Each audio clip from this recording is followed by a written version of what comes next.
اس سے پہلے سورہ آل عمران کی 18 آیتوں کا خلاصہ پیش کیا گیا۔ ابھی اپنے سامنے جو آیت کریمہ ہے اس آیت کریمہ کے نزول کے تعلق سے کہ کب نازل ہوئی دو قول پائے جاتے ہیں۔ پہلا قول یہ ہے کہ یہودیوں کے اوپر اپنے باپ دادا کی محبت غالب آئی تو ان لوگوں نے مذہب اسلام لکھنا چھوڑ دیا، اور یعقوب علیہ السلام کے بڑے بیٹے جن کا نام یہودا تھا ان کی نسبت سے جو ہے نا اپنے آپ کو یہودی کہنا شروع کر دیا۔ اور نصرانیوں کے اوپر اس مقام کی محبت غالب آئی جہاں حضرت عیسیٰ علیہ السلام پیدا ہوئے، جس کو ناصرہ کہا جاتا تھا۔ اس کی محبت کے پیش نظر ان لوگوں نے مذہب اسلام لکھنا چھوڑ دیا اور اپنے آپ کو نصرانی کہنا شروع کر دیا۔ تو اللہ تبارک و تعالیٰ کی بارگاہ سے ان دونوں کی تردید ہوئی اور بتایا گیا اللہ تعالیٰ کو جو دین زیادہ پسند ہے وہ دین اسلام ہے، وہ دین اسلام ہے۔ کہ دیکھیں آپ، ایک آدمی ہے، ہر کوئی اس سے محبت کا دعویٰ کرتا ہے۔ مان لیجئے آدمی باپ ہے، 5-6 بچے ہیں، سب بولتے ہیں میں اپنے ابا سے محبت کرتا، میں اپنے ابا سے محبت کرتا، ابا مجھ سے محبت کرتے۔ 5-6 بیٹے بولتے ہیں میں بھی ابا سے محبت کرتا، ابا مجھ سے محبت کرتے۔ تو اب اس کی وجہ سے آپس میں مباحثہ ہو رہا ہے کہ ابا کس سے محبت کرتے، تو ڈائریکٹ ابا سے پوچھ لو، معاملہ کلیئر ہو جائے گا نا۔ تو ابا خود بتا دیں گے میں فلاں بیٹے سے محبت کرتا ہوں۔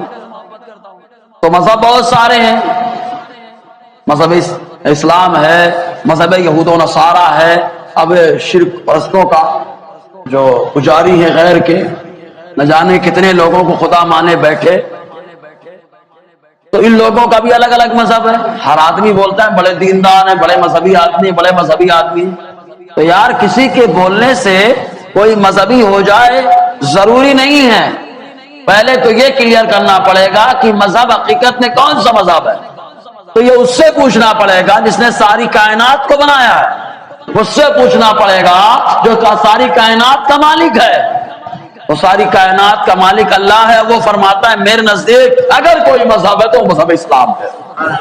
اللہ تعالیٰ خود فرماتا ہے کہ مذہب اسلام مجھے زیادہ پسند ہے۔ اللہ تعالیٰ کو مذہب اسلام پسند، حضرت حضور صلی اللہ علیہ وسلم کو مذہب اسلام پسند۔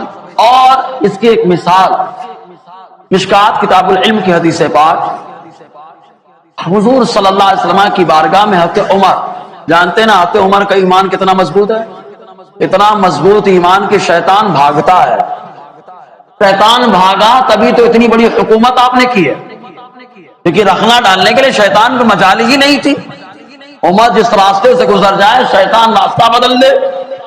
حضرت عمر رضی اللہ تعالی عنہ تورات کا ایک نسخہ لے کر کے حضور صلی اللہ علیہ وسلم کی بارگاہ ناز میں آئے، اور آنے کے بعد تورات پڑھنے لگے۔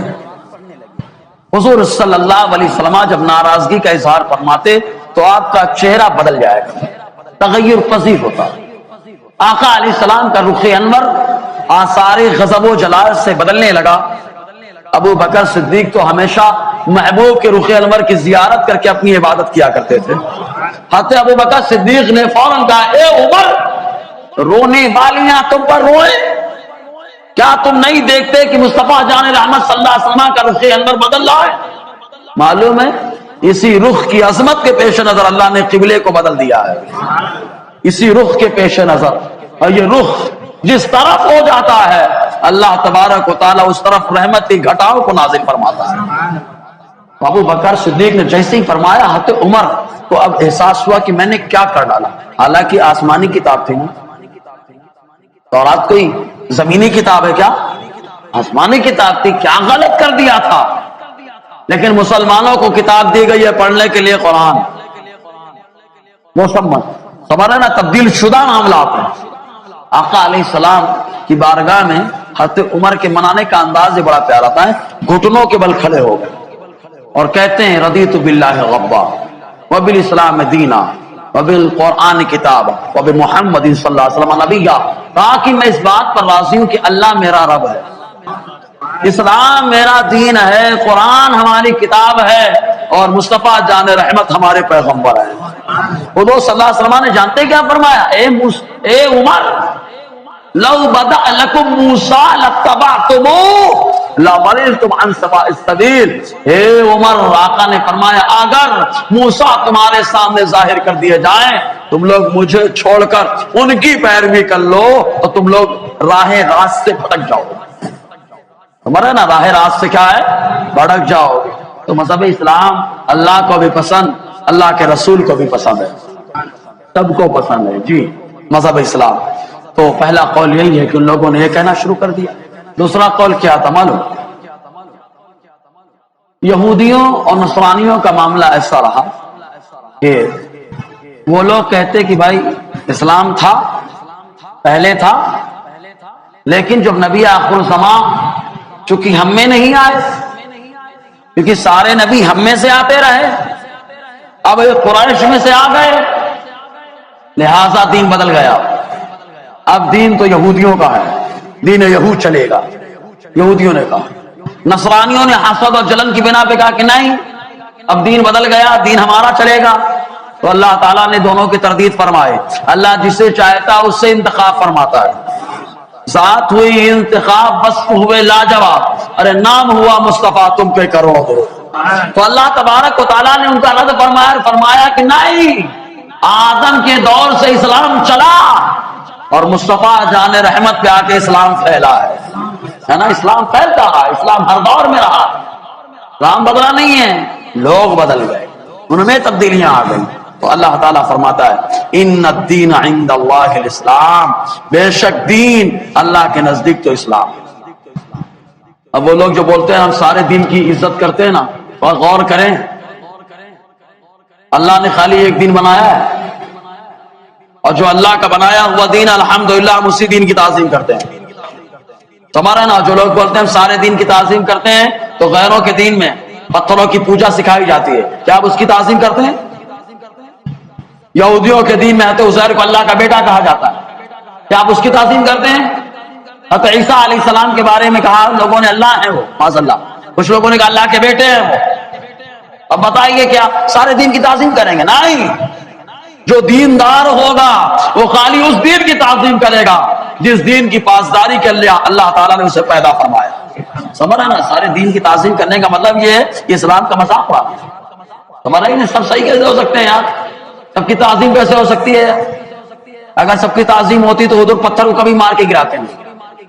فتح مکہ ہے، مکہ شریف فتح ہوا، 360 رکھے ہوئے، کچھ کے دین میں ان کی پوجا ہوتی ہے، بڑی اہمیت دی جاتی ہے، اور ہمارے لوگ جو ان کو خوش کرنے کے لیے لگے ہوئے ہیں، لیکن مصطفیٰ نے بتایا کہ ان کو نہیں خوش کیا جاتا، خوش اسے کرو جس نے کائنات کو بنایا، اللہ کو خوش کرو۔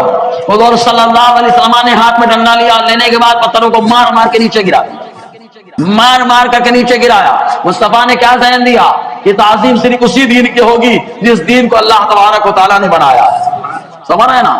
بغاوت، اگر ایک یہاں پہ نقطہ لے لے، پھر بغاوت کے اوپر بتاتا ہوں۔ یہ اکثر میں بتاتا ہوں کہ آقا علیہ السلام نے ڈنڈے سے کیوں مارا تھا؟ حضور چاہتے تو ہاتھ سے مار دیتے ہیں نا، ہاتھ سے پکڑ اٹھا کے پھینک دیتے ہیں، صحیح بات ہے کہ نہیں؟ لیکن مصطفیٰ نے ڈنڈے سے مارا، وجہ کیا ہے؟ اس کو سنیں گے ایمان تازہ ہوگا۔ شیخ عبدالحق محدث دہلوی فرماتے ہیں کہ آقا علیہ السلام نے جن چیزوں کو ہاتھ لگا دیا اللہ تعالیٰ اس پر جہنم کی آگ کو حرام فرما دیتا ہے۔ جب جہنم کی آگ اللہ تعالیٰ اس پر حرام فرما دیتا ہے تو یہ 360 وہ جو جہنم کے ایندھن بننے والے ہیں، اس لیے مصطفیٰ نے ہاتھ نہیں لگایا، ڈنڈے سے مار مار کر کے نیچے گرا دیا، ہے نا؟ اور اس پہ ایک روایت پیش کی ہے، اس روایت کو مثنوی شریف میں مولانا روم نے لکھا، اور اس روایت کو علامہ جلال الدین سیوطی نے الخصائص الکبریٰ کے اندر لکھا کہ حضرت انس بن مالک رضی اللہ تعالی عنہ کے گھر کچھ مہمان کھانے کے لیے آئے تو دسترخوان پہ ایک رومال دیا جاتا تھا، کھانا گرنے نہ پائے، اور اس کے بعد جب کھانا کھا لیتے ہاتھ دھوتے تو اس میں پوچھ لیا کرتے تھے۔ کھانا کھانے کے بعد ہاتھ پوچھنا یہ بھی سنت ہے نا، یہ بھی کیا ہے؟ سنت ہے۔ ہاتھ میں چاہے کپڑے میں پوچھے، چاہے چہرے اور داڑھی میں اور سر میں پوچھے، آتے عثمان غنی کا طریقہ۔ تو آتے انس کے گھر مہمان آئے، سب کو دسترخوان میں بٹھایا گیا، رومال دیا گیا، ایک رومال تھوڑا میلا تھا، تو آپ نے خادم کو دیا اور فرمایا کہ جو سامنے تنور جل رہا ہے، تنور سمجھتے ہیں نا، تنور جل رہا ہے، اسی تنور میں ڈالو اور نکالو۔ رومال کو ڈالا، نکالا، ڈالا تو میلا تھا، نکالا تو بالکل صاف اور شفاف نظر آیا۔ تو لوگ حیران ہو گئے مہمان کی کیا وجہ تھی؟ تو حضرت انس نے فرمایا معاملہ یہ ہے کہ اس رومال کو مصطفیٰ جان رحمت نے چھوا تھا، اور آقا جسے چھوتے ہیں جہنم کی آگ اسے نہیں جلاتی، دنیا کی آگ نہیں جلاتی، میل خود سے لگا ہے تو میل جل رہا ہے لیکن رومال محفوظ ہے۔ سمجھ رہے کہ نہیں؟ تو آقا علیہ السلام کی یہ شان، سوچے والدین کا کیا ہے مقام، زور سے یار۔ اب ابو بکر نے کتنے بار ہاتھ چوما ہے، اللہ، ابو بکر نے تو پیٹ پہ لے کر کے آقا علیہ السلام کو غار ثور کے لیے جبل ثور پر چڑھے، ہے نا؟ آقا علیہ السلام کبھی ان کی زانوی عقار پہ سر مبارک رکھ کے آرام فرما رہے ہیں۔ سوچیں ان صحابہ کا کیا مقام ہے، کیا مقام ہے جی۔ تو اب ایک آپ سوال کریں گے، دین صرف اللہ نے اسلام بنایا تو یار دوسروں کو کیوں انسانیت کے ناطے نہیں بولنا چاہیے؟ ایک مثال دیتا ہوں، ہندوستان کا قانون ہے، جو ہندوستان کو فالو کرے گا وہ ہندوستانی کہلانے کا حق رکھے گا، صحیح بول رہا ہوں کہ نہیں؟ جو ہندوستان کے قانون کو فالو کرے گا وہ ہندوستانی کہلانے کا حق رکھے گا، جو قانون کو فالو نہیں کرے گا وہ غدار کہلائے گا، وہ غدار کہلائے گا۔ تو کہا جہاں کی زمین ہوتی ہے اس وہاں کا جو قانون ہوتا ہے اس زمین پہ نافذ ہوتا ہے، اور اس قانون کو جو نہیں مانتا وہ باغی کہلاتا ہے۔ کہا ساری زمین کا مالک تو ہمارا اللہ ہے، ساری زمین کا مالک اللہ ہے، تو قانون صرف ہمارے اللہ کا چلنے والا ہے، قانون صرف ہمارے اللہ کا چلنے والا۔ یہی تو ہوا تھا، طارق ابن زیاد نے کیا کیا تھا، کشتیاں جلاتی، کشتیاں جلانے کے بعد نکل پڑے، لوگوں نے کہا کیا ہی کر رہے ہیں آپ، واپس کیسے جائیں گے، یہ تو دیار غیر میں آئے نا، دوسرے کی سرزمین ہے۔ آپ نے فرمایا یہ ہماری زمین ہے کیونکہ اس زمین کا مالک ہمارا اللہ ہے، ہم اپنے اللہ پہ ایمان رکھنے والے ہیں، یہ زمین ہماری زمین ہے، چینو عرب ہمارا، ہندو سے تا ہمارا، مسلم ہے ہم، وطن ہے سارا جہاں ہمارا، ہمارے جی۔ اللہ تبارک و تعالیٰ سب سے پسندیدہ مذہب رب کی بارگاہ میں اسلام ہے، اور اسلام کا کوئی بھی قانون ہو ہمیشہ انسانیت کے فائدے کے لیے، انسان سمجھے چاہے نہ سمجھے، سمجھے چاہے نہ سمجھے جی۔ تو ان الدین، بے شک دین، اب دین کا معنی کیا ہوتا ہے، پہلے دین کا معنی سمجھیں۔ دین کا معنی ہوتا ہے جزا، بدلہ۔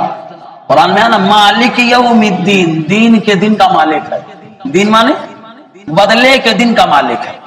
تو دین کو دین اسی لیے کہا جاتا ہے کہ ہر چیز میں بدلہ ملے نہ ملے، لیکن جو بندہ دین کا کام کرتا ہے اللہ تعالیٰ ضرور اس کو بدلہ اور صلہ عطا فرماتا ہے، سمجھ نہیں؟ اس لیے اس کو دین کہا جاتا ہے۔ دین اللہ کی بارگاہ میں، اللہ کے نزدیک، دنیا کے نزدیک نہیں، اللہ کی بارگاہ میں، جس نے ساری دنیا کو پیدا فرمایا۔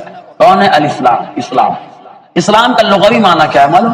اسلام کے لغوی معنی تین ہے، اطاعت میں داخل ہونا یعنی فرما برداری کرنا، سلامتی میں داخل ہونا، اخلاص اور خلوص میں داخل ہونا۔ الحمدللہ جب بندہ اسلام کلمہ پڑھتا ہے تو پہلے تو اللہ اور اس کے رسول کی فرما برداری کرتا ہے، اور جب فرما برداری کرتا ہے حقیقت میں تو اللہ تعالیٰ حقیقت میں اس کو خلوص عطا فرماتا ہے، کیونکہ خلوص سب کو نہیں ملتا، خلوص اسی کو ملتا ہے جو صرف اللہ اس کے رسول کے لیے کام کرتا ہے۔ ہمارا نا دنیا کے لیے جو آدمی کام کرتا ہے اس کے اندر خلوص نہیں ہوتا، اللہ اس کے رسول کے لیے جو کام کرتا ہے اس کے لیے خلوص، اس کے اندر خلوص ہوتا ہے۔ تو جو ایمان لاتا ہے فرما برداری میں داخل ہوتا ہے، جیسے ہی فرما برداری میں آیا تو خلوص اس کے اندر آتا ہے، اور جب خلوص آتا ہے تو اللہ تعالیٰ دونوں جہان کی پریشانیوں سے حفاظت عطا فرماتا ہے۔ تینوں معنی پائے جاتے ہیں اسلام کے اندر، فرما برداری میں آنا، خلوص میں جانا اور محفوظ ہو جانا، تینوں معنی پائے جاتے ہیں اسلام کے اندر۔ اسی لیے آقا نے فرمایا تھا اسلمو اسلمو، اسلام لے آؤ اللہ تمہاری حفاظت فرمائے گا جی۔ تو دین اللہ کے نزدیک صرف اسلام ہے۔ اب اختلاف کب ہوا معلوم؟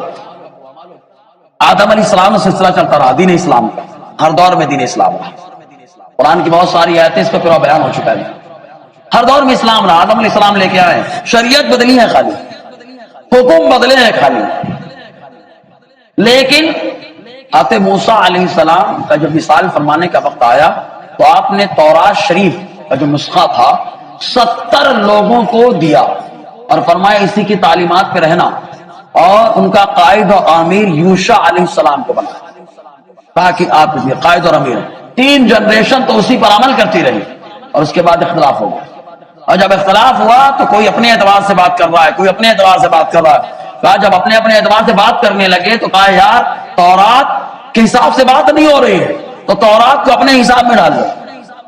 تو جب ان لوگوں نے اپنے حساب میں ڈالا تو ڈالنے کے بعد تبدیلی کر ڈالا، آج بھی شرارتیں چالو ہیں، قرآن کو بدلنے کی سازش ہے، لیکن پاگلوں کو یہ نہیں معلوم کہ اور کتابوں کا ذمہ امتیوں پہ تھا، لیکن قرآن کی حفاظت کا ذمہ خود اللہ نے اپنے ذمہ کرم رکھا ہے۔ خود اللہ تبارک و تعالیٰ نے اس کی حفاظت کا ذمہ لیا ہے۔ قول محمد، قول خدا، فرمان نہ بدلا جائے گا، بدلے گا زمانہ لاکھ مگر قرآن نہ بدلا جائے گا۔ جی اب یہ اور بات ہے کہ قرآن کی تعلیم کو نہیں سمجھ پاتے۔ اچھا ایک بات اور بتائیں، استاذ کلاس میں پڑھا رہا ہے، شاگرد سمجھ نہیں پا رہا ہے، تو غلطی استاذ کی ہے کہ شاگرد کی ہے؟ زور سے بولے۔ اچھا اب شاگرد بولتا ہے کہ استاد ہم کو نہیں چلیں گے، ایک تو سمجھ نہیں رہا ہے، اوپر سے بے ادبی کر رہا ہے۔ یہی حال قرآن کی آیات جہاد کا ہے کہ قرآن تو سمجھا رہا ہے لیکن نالائق نہیں سمجھ پا رہے ہیں، اور پھر کہتے ہیں ان کو نکال دو، تو اولا تو سمجھ نہیں پایا، اس کے بعد قرآن کا گستاخ بن رہا ہے۔ تو غلطی قرآن کی نہیں ہے، قرآن کو ہر آدمی سمجھ بھی نہیں پاتا، قرآن کو وہی سمجھتا ہے ذالک فضل اللہ یؤتیہ من یشاء، جس پر اللہ تعالیٰ کا فضل و کرم ہوتا ہے، سمجھ رہے نا جی۔ تو اختلاف اس وقت ہوا جب ان لوگوں نے تبدیلی شروع کر دی۔ جی اللہ تعالیٰ فرماتا ہے وَمَا اخْتَلَفَ الَّذِينَ أُوتُوا الْكِتَابَ إِلَّا مِن بَعْدِ مَا جَاءَهُمُ الْعِلْمُ، اور اختلاف نہ کیا ان لوگوں نے جن کو کتابیں دی گئی، کتاب تورات، مگر بعد اس کے کہ انہیں علم آ چکا تھا۔ حضرت موسیٰ علیہ السلام نے دیا تھا اور کیا کہا؟ اسی پہ جمے رہنا، علم تھا، علم ہونے کے باوجود بدل گئے، ایک قول۔ دوسرا قول کیا ہے؟ حضور صلی اللہ علیہ وسلم کے بارے میں ان کو علم تھا کہ آئیں گے یا نبی آخر زمان آئیں گے، اور اتنا علم تھا معلوم کہ حضور کے آنے سے پہلے حضور کے وسیلے سے دعائیں مانگتے تھے، اور اللہ تعالیٰ دعاؤں کو قبول فرماتا تھا۔ قرآن کی بہت ساری آیتیں اللہ تعالیٰ قبول فرماتا تھا ان کی دعائیں، لیکن جب آقا علیہ السلام قریش میں پیدا ہوئے تو ان لوگوں نے انکار کر دیا، نہیں وہ نہیں ہے، وہ نہیں ہے، وہ نہیں ہے۔ تو کہا جب وہ نہیں ہے، تورات میں تو جو صفت بیان کیے گئے وہی صفت تو ان کے اندر ہیں، وہی باتیں ان کے اندر پائی جا رہی ہیں، تو اب یا تو تورات کو بدلنا پڑے گا اور یا تو اپنے آپ کو بدلنا پڑے گا۔ تو ان لوگوں نے اپنے آپ کو نہیں بدلا، تورات کو بدل ڈالا، لیکن الحمدللہ یہ امت محمدیہ کا شیوا ہے کہ یہ کتاب کو نہیں بدلتے ہیں، اپنے اوصاف کو بدل لیتے ہیں، قرآن کے مطابق ڈھال لیتے ہیں۔ تو ان لوگوں نے تورات کو بدل ڈالا۔ اللہ تعالیٰ فرماتا ہے اختلاف نہیں کیا ان لوگوں نے جنہیں کتاب دی گئی، مگر اس کے بعد کہ انہیں علم مل گیا، معلومات آ گئی تھی، سب کچھ تھا، لیکن اختلاف بھی کیا کس کی وجہ سے؟ بغیم بینہم، آپسی حسد اور جلن کی وجہ سے، آپسی حسد اور حضور سے جلن کی وجہ سے۔ دیکھو حسد بہت ڈینجر چیز ہے، اچھے اچھے تو برباد کر دیں۔ ارے یار ابلیس کے پاس علم کم تھا، جنت میں رہ رہا تھا، اور چاہے ابلیس کی دوستی مور کو بھی نقصان کر گئی، سانپ کو بھی نقصان کر گئی۔ دوستی اس سے کریں جس کی دوستی فائدہ پہنچائے، ایسے کی دوستی مت کریں جو برباد کر دیں۔ تو اس نے ابلیس نے شیطان کیا ہے، مور کو اپنا دوست بنایا، مور پہ عذاب آیا، پورا بدن تو خوبصورت ہے لیکن پاؤں ایک دم خراب دکھتا ہے۔ سانپ کے اوپر اس کی دوستی کا کیا معلوم پھٹکار پڑی اس کی دوستی کی وجہ سے، کیا اس کے پاؤں ختم کر دیے گا، پیٹ کے بل چلتا ہے۔ تو شیطان کی دوستی، تو کیا علم کم تھا؟ سب تھا، لیکن حسد اور جلن آدم علیہ السلام سے، حسد اور جلن کی وجہ سے برباد ہو گیا۔ ورنہ ابلیس کو بہکانے کے لیے کوئی نیا ابلیس پیدا کیا گیا تھا کیا؟ اسپیشل کوئی نیا ابلیس آیا ہو؟ نہیں، ابلیس کو بہکانے کے لیے ابلیس کی کیا ضرورت تھی؟ حسد نے برباد کیا اس کو، جلن نے، ارے مٹی سے بنا ہم جھکیں گے، ہم تو آگ سے بنے ہیں، آگ اوپر جاتی ہے مٹی نیچے جاتی ہے، سمجھا کہ نہیں؟ یہ دلیل تھی اس کی۔ تو حسد کی بنا پہ برباد ہو گیا۔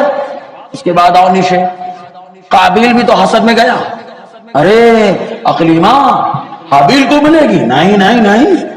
جب حسد آیا تو کیا ہوا معلوم؟ اپنے باپ کا نافرمان ہوا۔ حسد آیا تو نبی آدم علیہ السلام کے فرمان کے خلاف گیا، حسد آیا تو اپنے بھائی کا قتل کر دیا، حسد آیا تو آگ کی پوجا کی، حسد آیا تو بدکاری کر بیٹھا۔ دیکھو حسد کی وجہ سے کتنے تماشے آئے، اتنی بربادی آئی۔ اور آگے بڑھو، موسیٰ علیہ السلام سے بھی تو حسد ہی کیا تھا فرعون نے، ارے میرے گھر میں پلے بڑے اور اتنے بڑے نبی ہو گئے، چلو مقابلہ کر کے بتا، سمجھے کہ نہیں؟ یہ معاملہ تھا۔ اور یہودی آقا علیہ السلام سے جل گئے، ارے قریشیوں کو یہ مقام مل گیا، آخری نبی میں آ گئے، نہیں ہم نہیں مانیں گے، آخری نبی تو ہم میں سے ہونے چاہیے۔ حسد اور جلن، منافقوں کو کیا تھا؟ عبداللہ ابن ابی کی یہی امید تھی نا، کیونکہ مدینہ طیبہ میں ہوا چل پڑی تھی کیا جو بھی معاملات ہیں نا 2 سردار بنا لیے جائیں، یہی لوگ فیصلہ کریں گے. تو عبداللہ ابن ابی کو سب سے بڑا بنایا جا رہا تھا، لیکن وہ بڑا بنایا ہی جا رہا تھا، اتنے میں اللہ کے نبی جلوہ افروز ہو گئے ہیں. تو بڑا وہ بنتا ہے جو سب سے بڑا ہوتا ہے. اب تو مصطفیٰ اللہ کے نائب ہیں، حضور کے سامنے کون بڑا ہو سکتا ہے؟ تو اب اس کی دال گلی گلی، سارے لوگ حضور سے رجوع ہونے لگے تو لگ گیا شرارت کرنے. ارے یار نہیں، یہ صحیح نہیں ہے، یہ صحیح نہیں ہے، ان کے ساتھ ایسا ہونا چاہیے، ان کے ساتھ یہ شرارت کرو. حسد اور جلن میں برباد ہو. تو حسد اور جلن اتنی خطرناک بیماری ہے کہ جس کے اندر آتی ہے برباد کر کے جاتی ہے. معلوم ہے شیخ سعدی شیرازی رحمت اللہ علیہ فرماتے ہیں حاسد کا میں کیا کروں کہ اس کی بری بیماری اس کی گدی میں ہے، اگر وہ آسمان پہ بھی چلا جائے بلندی میں تب بھی اس کی بیماری اس کے ساتھ جاتی ہے. سمجھ میں آنا، یہ حسد اتنا ڈینجر ہے. اللہ تعالی ہم سب کو حسد جیسی آفتوں سے محفوظ رکھے. جی اللہ تعالیٰ فرماتا ہے انکار کر دیا حسد کی وجہ سے. اور جو انکار کرے، اچھا حضور کا انکار خالی حضور کا نہیں ہے، اللہ کی آیتوں کا انکار ہے، کیونکہ حضور کے جتنے معجزے ہیں سب اللہ کی نشانیاں ہیں، اور جتنے معجزے سرکار کے ہیں کسی اور نبی کے نہیں. اور قرآن کی ہر آیت اللہ تعالیٰ کی قدرت کی نشانی اور مصطفیٰ کا معجزہ ہے. تو مصطفیٰ کا انکار کرنا اللہ کی آیتوں کا انکار کرنا، نشانیوں کا انکار کرنا ہے. رب فرماتا ہے وَمَن يَكْفُرْ بِآيَاتِ اللَّهِ، اور جو اللہ کی آیتوں کا انکار کر بیٹھے فَإِنَّ اللَّهَ سَرِيعُ الْحِسَابِ، تو بے شک اللہ سخت جلد حساب لینے والا. اور اللہ تعالیٰ جب جلد حساب لیتا ہے نا تو ایک جگہ آیا فَحَاسَبْنَاهَا حِسَابًا شَدِيدًا، تو پچھلی قوموں کا بارے میں اللہ فرماتا ہے ہم نے ان کا حساب لیا تو سخت حساب لیا اور ان کو تباہ اور برباد کر دی. تو اللہ جب حساب لیتا ہے تو سخت لیتا ہے. ان بطش ربک لشدید، بے شک تمہارے رب کی پکڑ بڑی سخت پکڑ ہے. اب اس کے بعد جب بتایا گیا کہ دین صرف اسلام ہے، اب یہودیوں کو برداشت کہاں ہوا؟ آج تک نہیں برداشت ہو رہا ہے، آج تک نہیں برداشت ہو رہا ہے. جو اسلام کو مٹانے کے لیے جو آتے ہیں نا یہودی سب کو اپنا ابا بنائے رہے. دجال بھی تو آئے گا، یہودیوں کا باس وہی ہوگا. بولتے ہیں نا آج وہ لوگ بہت پریشان کر رہے ہیں، ہم لوگ بھی ایک جنگ لڑیں گے، لڑیں گے یہودیوں سے، اور یہودیوں کا باس دجال ہوگا، ان کی قیادت دجال کر رہا ہوگا. اور ہماری مسلمانوں کی قیادت کے لیے اللہ کے نبی صلی اللہ علیہ وسلم کی نسل سے ایک ہوں گے جنہیں امام مہدی کہا جاتا ہے، ان کی قیادت میں ہم لوگ ہوں گے. معلوم ہے یہودیوں کا کوئی ساتھ نہیں دے گا، ساری دنیا ان کی غلام بنی بیٹھی ہے، اس وقت کوئی سپورٹ نہیں کرے گا. پتھر کے پیچھے جائیں گے تبھی پتھر بولیں گے اے مسلمان، حدیث میں آیا اے مسلمان، اے اللہ کے بندے یہ چھپا ہے، نکالو اسے قتل کرو. کوئی نہیں بچائے گا، درخت بھی بتائیں گے، پتھر بھی بتائیں گے، ایک جہاں بچائے گا، وہ خاموش ہو جائے گا. اس کو کہتے ہیں غرقت کا درخت. آج گوگل پہ سرچ کریں تو اس کو بولتے ہیں اسرائیل ٹری، اسرائیلی مطلب یہودیوں کا درخت، غرقت کا درخت. آقا فرماتے وہ نہیں بتائے گا، وہ نہیں بتائے گا، مطلب جو چھپا ہوگا وہ ان کو ہضم کرے گا. اور آقا علیہ السلام کے غلام اس دن برابر بولتے ہوئے نظر آئیں گے. اب وہ چاہے انسان ہو، چاہے درخت ہو، اور چاہے حجر، چاہے شجر، چاہے نباتات ہو، چاہے جمادات ہو، سب بولیں گے ان کے خلاف. جی تو جب اس ٹائم پہ بولیں گے تو آج کیوں نہیں بولتے؟ تو آج بھی بولنا چاہیے نا. ہم لوگ یہودیوں کو خوش کرنے پہ لگے ہوئے ہیں. قرآن میں اللہ تعالیٰ فرماتا ہے اے محبوب لن ترضى عنك اليهود ولا النصارى حتى تتبع ملتهم، اے محبوب یہودی اور نصرانی آپ سے خوش نہیں ہوں گے یہاں تک کہ آپ ان کے دین کو مکمل مان لیں، دین کو پیروی کر لیں. سوچو اللہ تعالیٰ اپنے محبوب سے فرما رہا ہے محبوب آپ سے خوش نہیں ہوں گے. جو اللہ کے رسول سے نہیں خوش ہو سکا وہ غلاموں سے ہوگا. پھر غلام کیوں خوش کرنے پہ لگا ہوا یار؟ خوش کب ہوگا جب غلام آقا علیہ السلام کا غلام مکمل طور سے یا تو یہودی ہو جائے یا نصرانی ہو جائے. تو یہودی اور نصرانی بنے گا تو غلام نہیں رہے گا. ہمارا ہے کہ نہیں؟ تو قرآن کا وعدہ سچا وعدہ. تو یہ لوگ جھگڑے پہ آ جائیں، جھگڑا کرنے لگے، نہیں دین تو صرف دین یہود ہے، دین تو صرف دین نصارہ ہے.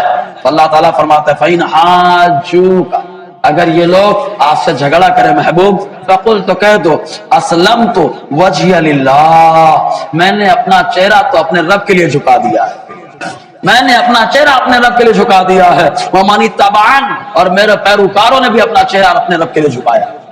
اب میرا رب جو کہتا ہے، رب جھکانے کا مطلب کیا ہے؟ رب کی ہر بات پر ایمان ہے، جس کی ہم بات مانتے ہیں جی ایسے ہی کرتے ہیں نا، تو چہرہ جھکا دیا ہے، بتا دو کہ ہم نے رب کے فرمان کو مان لیا ہے دل و جان سے جی۔ اب اس کے بعد مکہ والوں سے خطاب کیا گیا اور یہودیوں سے خطاب کیا گیا، کیا کیا گیا؟ انشاءاللہ اس پر روشنی